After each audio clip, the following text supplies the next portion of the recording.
John Wright won the first of his 2 Utah State Amateur titles 11 years ago on his home course, and that course will be hosting the prestigious event again this year. This is John Wright. Hi, John. Hey, Wes. I'm Wesley Ruff. And where's Wesley? We are at the Salt Lake Country Club, host of the 125th Utah State Amateur. John, what do you remember about your State Am Championship here at the Salt Lake Country Club? I think my best memory of it was just all the membership was out here following around and watching, and for some reason they let them take carts, and so there was just this herd of carts following every match. It put a lot of extra pressure on me, but it was really fun to see all my friends following and watching them play. It was really special. What do you like about this course? My favorite part about this course is, number one, the greens are fantastic, and you learn how to putt and make putts, but you also learn how to lag putt out here because the greens are really sloping, very severe, and usually very fast. So I've always felt that this course is a good member course because the fairways are wide, greens are big, but if they want to make this course hard, they can do it, and it plays tough. Very tough. Like the last time, the State Am here, 11 years ago, the greens were so much firmer and so much faster than people were used to. It was really difficult out here. You beat some really good players that year, the State Am, including a guy who's now playing on the PGA Tour. No, that was quite the gauntlet I had to play.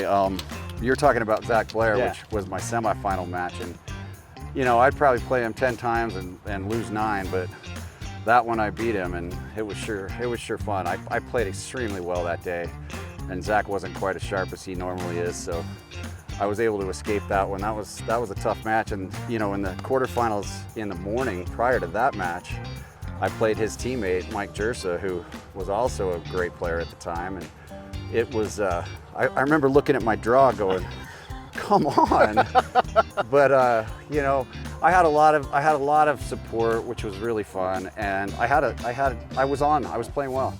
I think I played, 7 rounds, so 5 matches and 2 rounds of stroke play. I never 3-putted, and wow.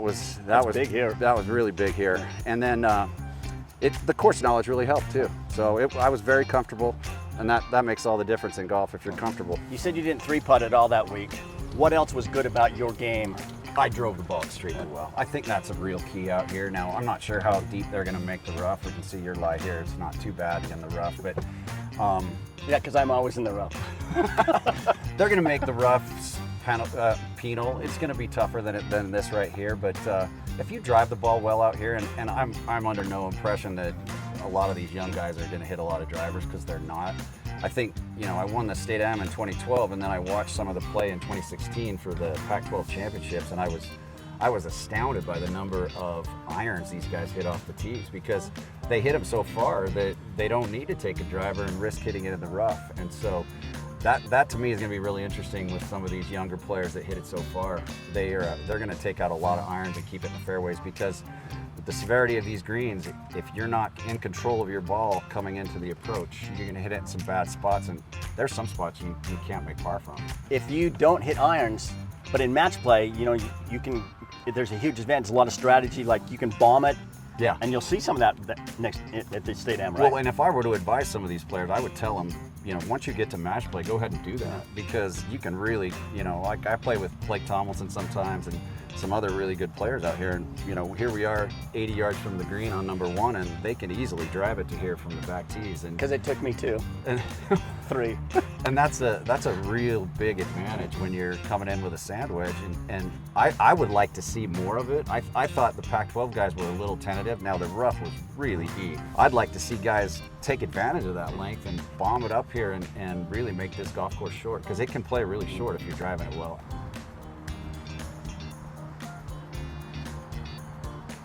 Good roll. See, to me, this was a really big part of my win 11 years ago, was having a long putt and knocking it up dead where it's a gimme. It's really key. You don't want to have to make a bunch of these all week.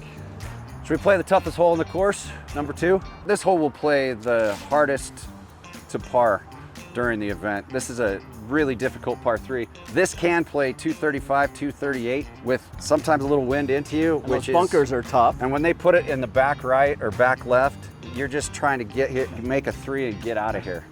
I mean, usually I hit a 3-iron. Today I get to hit a 5 or 6. Oh, good ball. So State Am week, the pin's tucked. You go for it, or you just hit it in the middle of the green? Stroke play, I won't. I'll hit it in the middle of the green and try to two-putt. But even in the middle of the green, to a back right or a back left pin, a two-putt is very difficult. There's just so many things about this hole that make it so tough that a 3 here is like picking up a half a shot on the field. So whoever wins here, the State Am, in 2023 is going to join a list of people a great list of people who have won on this course, including George Von Elm. Yep. Hal Lamb, who helped design this course and won like 3 State Ams on this course, and you. I mean, that's a pretty good list of champions. Well, and Don Branca as well, the son of the longtime head pro T. Branca. So, no, I feel honored to have won here, and I hope to add one more here.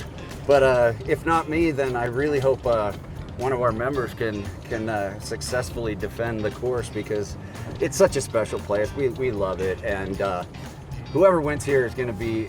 He's going to be playing extremely well that week, because I know I've talked to the Super, I've talked to the UGA, and they're gonna set this thing up championship level, and you got to be in control of your golf swing and in control of your ball to win. It's going to be difficult. Good shot. So you really couldn't have hit it much better, and yeah, there you are, 15, 20 feet for par. So that goes to what I was saying. It's like, shot of my life. Where is it okay to miss on this golf course? And that's where local knowledge really comes into play. And see, I hit it too deep. Watch how much break is on this putt. I got to play about 15 feet of break. Pretty good putt right there. See, I got the speed right. It didn't quite break as much. But you can imagine, Wes, I mean, to this front pin, you're in this bunker or this bunker, you're going to have a real hard time getting it close. Good putt. And that's how you get up and down here. Give it the fit, give it the tiger. I'm too old, I'd pull something doing Great that. par. See, now you wish you hadn't given me mine. Right? You'd have won the hole. Yep. So there's obviously a lot of good players in the state right now. What will it take for someone to win the State Am here at the Salt Lake Country Club? Keep your ball in the fairway and putt well. That's the key, and frankly, that's the key to any golf tournament. But I mean, out here especially, keep your ball underneath the hole so you don't have to worry about the 3 putts and the speed of the greens. And then, you know, this starting here on number 11 where we're standing is kind of where the real teeth of the golf course starts to come into play. Number 10 is a very difficult par 3. It's 255 yards, but number 11 is, 480 yard par 4 with water all the way up the left side and in front of the green. You just have to, when you get to this part of the golf course, you just have to hit good shots. There's no being careful, there's no laying up. You just have to stand up and hit a good shot. So, does the strategy change early in, like the first couple of days in stroke play, for the people who just want to make it to match play? I mean, just play safe and hope. I think so. I think you're a little bit more cautious. You don't have to take nearly as many chances. I don't like to be too cautious, because then you're not really in your game. I like to go ahead and try to make my 3 or 4 or 5 birdies in a round, and if I make some mistakes, that's okay too. But did you say a round or a year? Because mine's a year. Well, I don't make that many anymore. I like to think that I do, but no, I also, you know, it's more about firing at pins during the stroke play portion. You know, if the pin is back right on this hole, why bother with it? Just dump it in the middle of the green and get a 4 and go away. That's a perfect shot here. And just to give you a reference, Wes, you're probably going to be 225 yards in, all carry, over water. Yay me. So we'll see if he goes for it. It's right in my wheelhouse.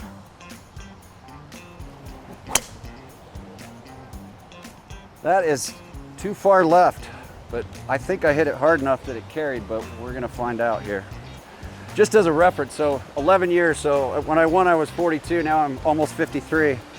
And in the final match, I remember on this hole I hit driver the first time, I had 99 yards in. I hit driver the second time and I had 102 yards in. So we'll see, I'll be about around 150 now. So, well, they lengthened the course, Father right? Time always wins. And they didn't lengthen anything. It's been 11 years since you won here. What legitimately are your chances to make it to match play and to win this thing? That's a tough question. You know, I feel like if I get to match play, and I feel like I can do that, if I get to match play, I'm a tough out. And I'm under no illusions that I have the same game that I did 10 years or even 20 years ago, but I'm still competitive. My club head speed is still similar. I still hit it close to the same distances.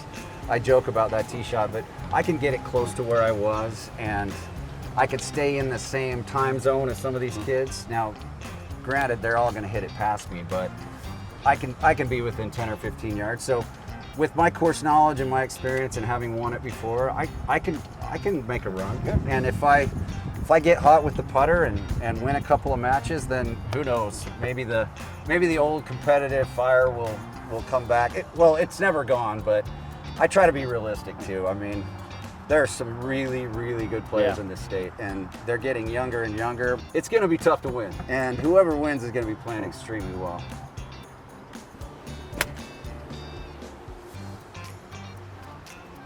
Not my best, but it'll be putting. And again, if you walk out of this hole with a 4, you're happy. Exactly. You just go to the next one. Nice. But see, Wes, that'll be key. 50 footers, tap ins. Ah. Easy 6. But he went for it. Woohoo. And that's the key. As long as you go for it, a double is okay. It's when you lay up and make a double that's not okay. Nice. Nice putt, John. Well done. Thank you. Thanks for joining us today. Thanks for the tutorial on Thank the you. Salt Lake Country Club, and good luck in the 125th Utah State Am. Welcome everybody out next week. Come out and watch.